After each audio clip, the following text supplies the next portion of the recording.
When done properly, the internet, screens, and particularly social media can provide 5 essential elements of adolescent well-being: a sense of control over one's environment, individuation, self-expression, a connection to others, and acceptance. And then there is the abyss.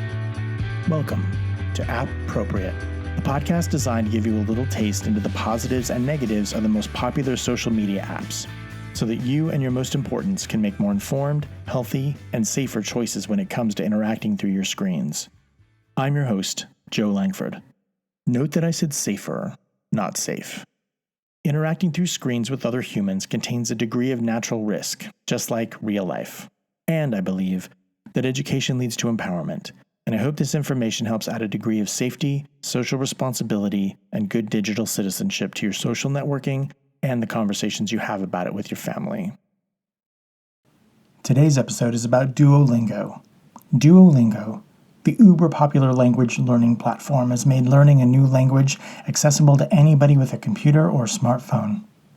Both kids and adults can choose from English, Spanish, Portuguese, French, German, Italian, Russian, Dutch, Hungarian, Ukrainian, Turkish, Korean, Chinese, Japanese, Vietnamese, Indonesian, Greek, Romanian, Czech, Polish, Thai, and Hindi with a fun game-style system.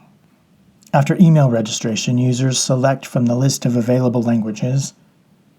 Lessons then involve typing or selecting translations for missing words, selecting pictures to match words, or listening and typing translations. Themes cover basics such as common phrases, animals, transportation, food, money, and more. The feedback is fun and immediate with positives for correct answers. Incorrect answers are followed by audio and visual indicators as well as correct answers. Mini lessons and hints pop up when needed, and each lesson must be completed before moving to the next. Kids can also choose to show their mastery when they feel confident about a particular theme via testing. Push notifications encouraging users to keep practicing are optional and can be toggled off in settings. And their push notifications are a primary association with Duolingo.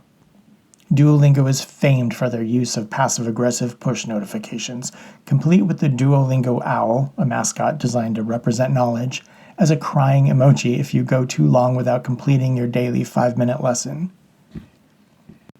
Their passive-aggressive notifications have become the subject of numerous hilarious memes and were put in place purposefully. The designers found them to be a reasonable balance between nice and mean that reminds you to practice your German or whatever, with a subtle dig to your psyche that makes you feel like you're spiting Duolingo by completing the damn lesson. Language Clubs is a newer and also optional social component to the Duolingo's language learning experience. Clubs allow users to share a localized newsfeed with friends, making the experience both competitive and motivating, with the intent of bringing people together around a common goal to meet their goals more quickly. Users, kids especially, appreciate Duolingo's fun and engaging approach to learning a new language and the ability and motivation to hone a new skill as they do so. The Duolingo platform does not have true parental controls, though their sister site, Duolingo for School, does. Duolingo for School is designed for teachers who use Duolingo in the classroom, but it can be accessed by parents as well. It's also free, and you don't even need a new account. Parents can just use their regular Duolingo account. Using Duolingo for School, parents can disable certain vocabulary words as well as the social interaction features of the app. Users can be blocked and reported in the case of gross or inappropriate behavior, of course. Their privacy policy is accessible and details how kids' information is collected, used, and shared. Duolingo does not collect or share usernames, profile images, email addresses, or locations, and they seem to be diligent with COPPA compliance. Duolingo aims to be a positive and safe environment for learning, and with the help of awesome moderators, a community that's helpful and shares a love of learning.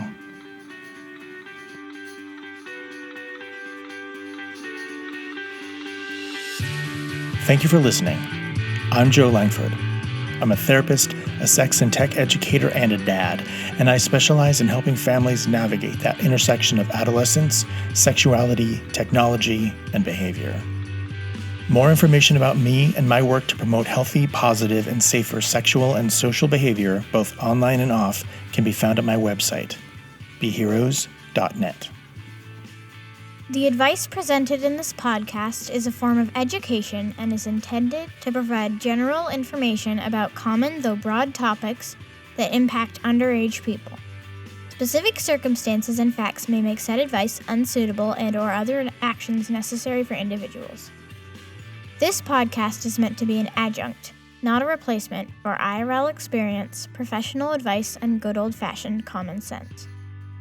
In addition, much of the information included here can and most likely will change with time, culture, and the rapid development of technology. BeHeroes.net does not seek nor accept any monetary gain or financial support from any social media platform mentioned. BeHeroes.net is committed to providing quality consulting, coaching, product, speaker, and contracted therapeutic services, advocacy, and resources to clients, visitors, customers, colleagues, and fans. Appropriate is produced by BeHeroes.net.